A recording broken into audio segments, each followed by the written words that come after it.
The biggest danger for Alex Eala in Cincinnati may not arrive when she is losing. It may arrive when she thinks she is winning.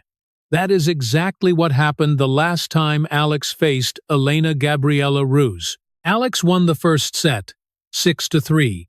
She looked in control. Then the match changed. Ruse took the second set, 6-1. Then she completed the comeback, 6-4 inches the third. One strong set was not enough.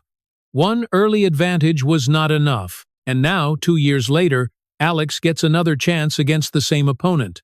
But this time, Alex is a very different player. More experienced, more confident, more dangerous. The question is whether she has changed enough to recognize the danger before it takes over the match again. Because 3 numbers from Ruse matches reveal something important. 78%.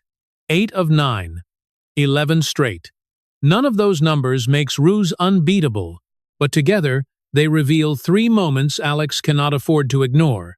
The opening shots of the rally, the biggest break points, and the moments when momentum suddenly begins moving. That is where this match could change. And the first warning comes from the serve.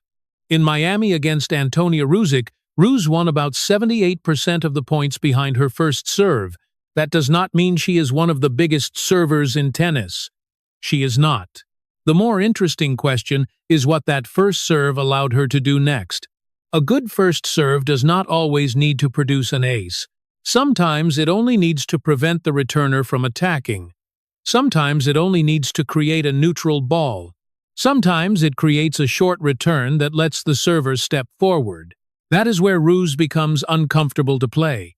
She likes to take the ball early. She can move inside the baseline. She can turn a neutral exchange into an attacking position very quickly. And against Alex, that battle could begin immediately. Alex is left-handed. That gives her useful serving angles and unusual return geometry. She can pull right-handed opponents into uncomfortable positions. She can open the court. She can redirect quickly. But those advantages matter most when Alex controls the first few shots. If Ruse gets a strong return into the court and establishes her position near the baseline, the geometry can disappear. Suddenly, Alex is not choosing direction. She is reacting. That difference can happen in 2 shots. Serve, return. Then the entire rally feels different. That is why the first 4 shots may matter more than long highlight rallies. Who gets positioned first? Who gets pushed backward? Who is balanced? Who is rushed? If Alex keeps the return deep, Ruse has to create. If Alex leaves the return short, Ruse gets an invitation. And Alex already knows how quickly this matchup can turn. At US Open qualifying in 2024, Alex controlled the opening set. She won it 6-3. But Ruse adjusted. Alex could not stop the change quickly enough. The second set disappeared, 6-1. Then the third went to Ruse, 6-4. That result tells us something important.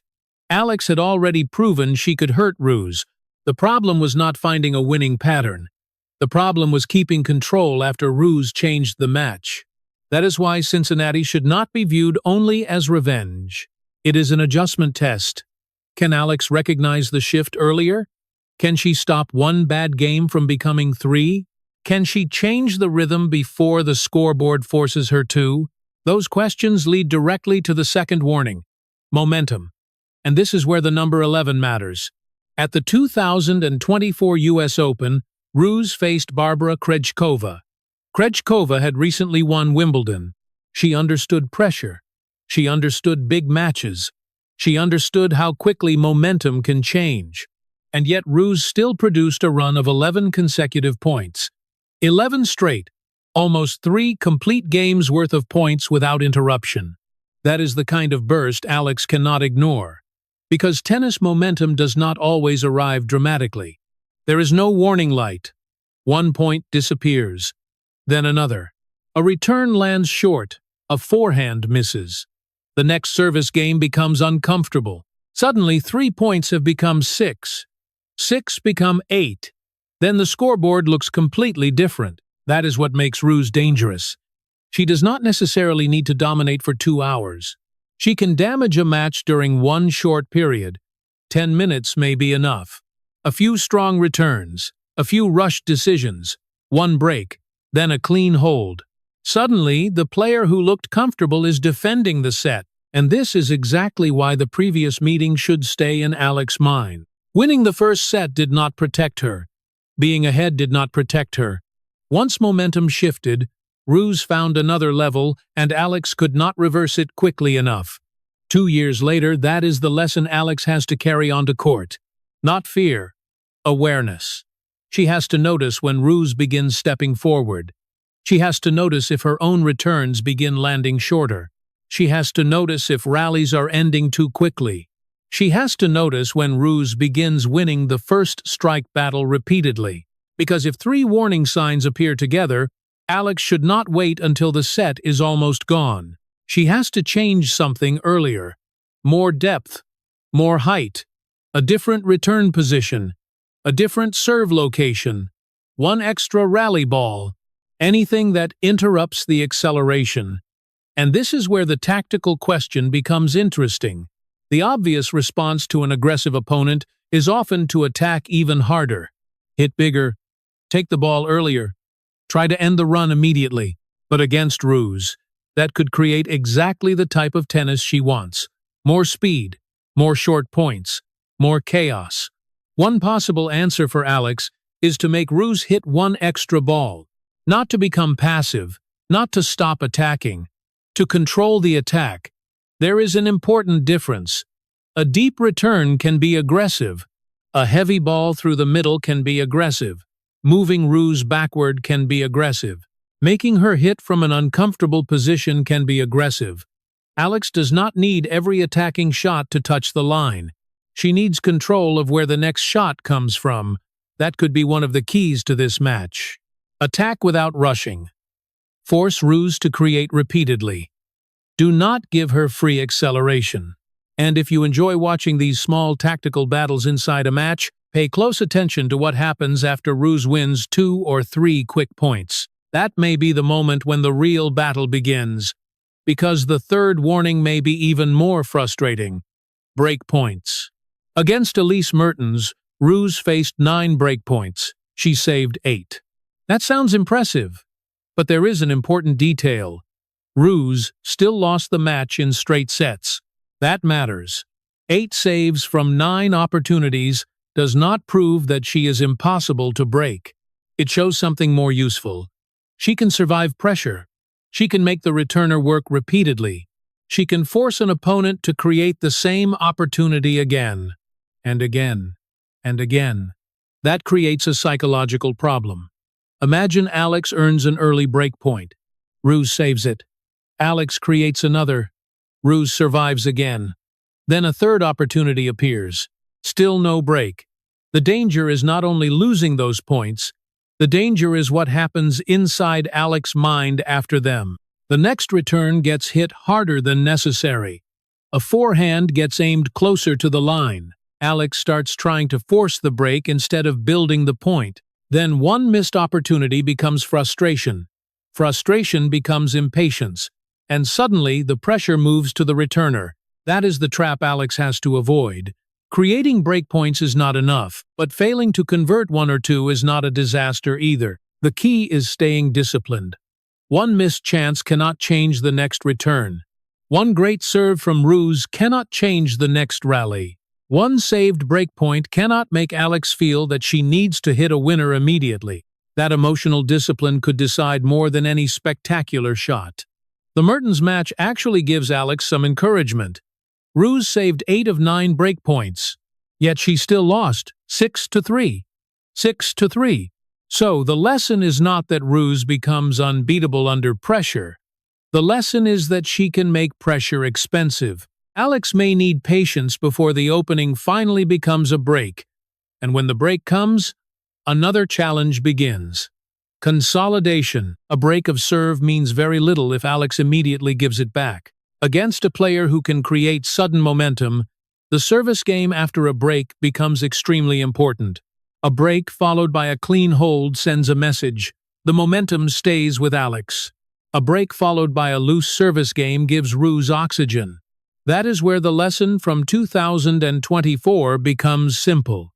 Alex cannot only create advantages, she has to protect them. That may be the biggest difference between the Alex Eala of 2024 and the player arriving in Cincinnati now. Alex has played more big matches. She has faced stronger opponents. She has experienced larger crowds. She has learned what pressure feels like when the player across the net has the bigger name. She has also learned how quickly a match can change. That experience matters, but experience only becomes useful when it changes decisions. So, what should Alex look for? 3 things. First, control the opening shots. Second, stay disciplined on break points. Third, stop momentum before it becomes a run. The first rule is about position. Ruse wants opportunities to step into the court. Alex has to make those opportunities difficult to find. That starts with serve placement. It continues with return depth. And it continues with the first neutral ball. If Alex can push Ruse backward, the point becomes less comfortable for her.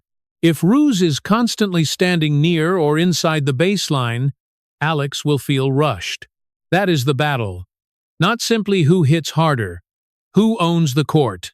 The second rule is about opportunity. Alex may create breakpoints. She may create several. She cannot assume everyone must become a break. Ruse has already shown she can save big points. Alex has to stay patient enough to create another chance. Depth before desperation. Margin before panic. One more ball before the low percentage winner. That does not mean Alex should stop attacking second serves. She should attack them.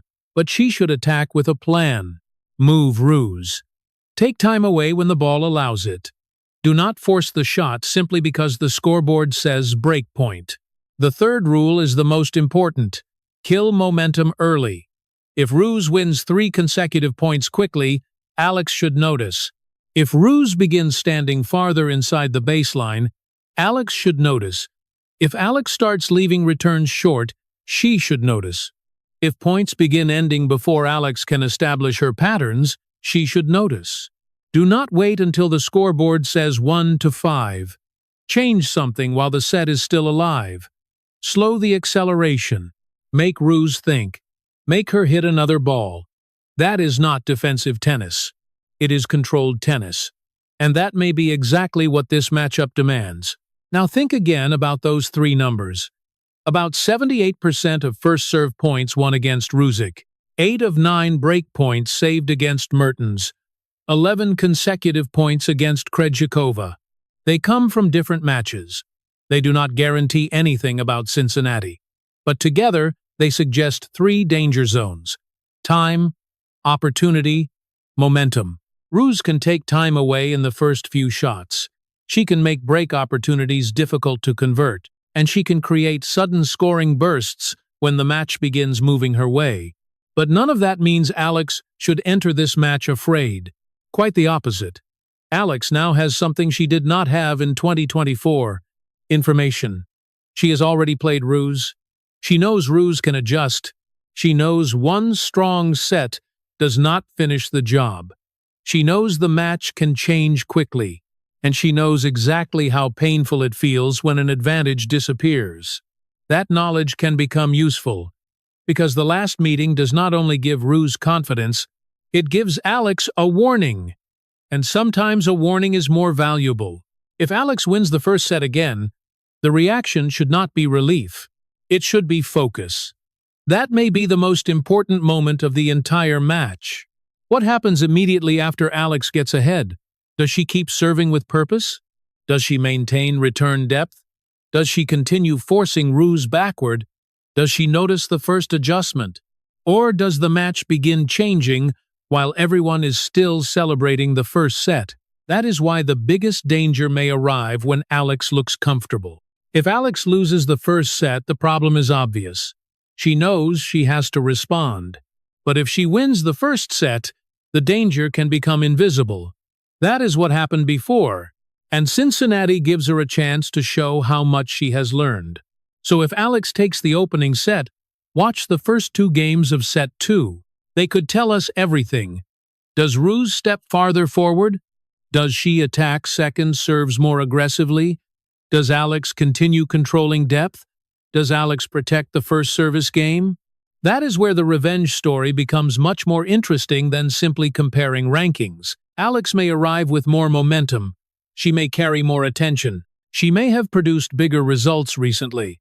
But none of those things erase the matchup. Ruse has already beaten her once. She has already shown she can recover after losing the opening set. And she has already shown in other matches that she can survive pressure and create fast-scoring bursts. That makes this dangerous. It also makes it fascinating, because Alex has the tools to solve it. She can use the left-handed serve to change return positions. She can redirect the ball. She can take time away herself. She can force Ruse to defend. She can attack second serves. She can change pace. The question is not whether Alex has enough weapons. She does. The question is whether she uses them with enough discipline.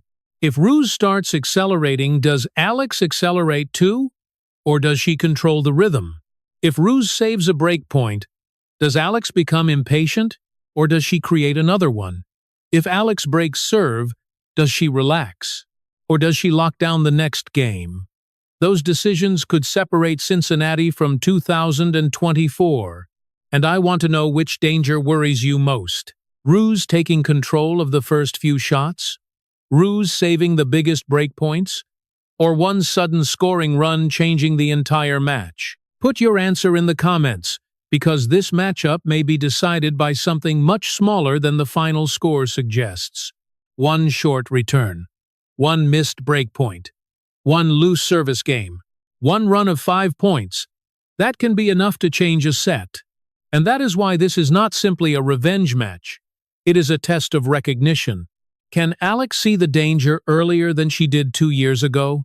Can she respond before the scoreboard forces her to? Can she stay aggressive without becoming rushed? If the answer is yes, this match could look very different. Alex is no longer the same player who walked into US Open qualifying in 2024. She has more experience now, more belief, more evidence that her tennis can hurt elite opponents. And perhaps most importantly, she has already lived through this exact warning once. She knows how the story can turn. Now she has the chance to change the ending. When the match begins, forget the ranking for a moment. Watch the first 4 shots. Watch the break points. Watch what happens immediately after either player wins 3 points quickly. Those are the pressure zones. If Alex controls them, Ruse may never get the momentum she needs. If Ruse controls them, the match can become uncomfortable very quickly. 78%, 8 of 9, 11 straight. Those numbers do not predict the winner. They do something more useful. They tell Alex where to look. And the most important number may still be the one from 2024. One set won, then the match disappeared. This time, if Alex gets ahead, she cannot assume the danger is over. That may be exactly when it begins.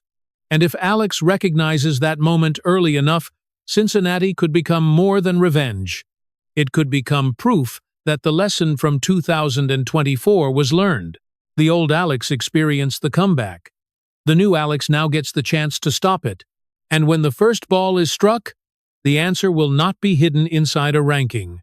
It will appear in the few points that change everything.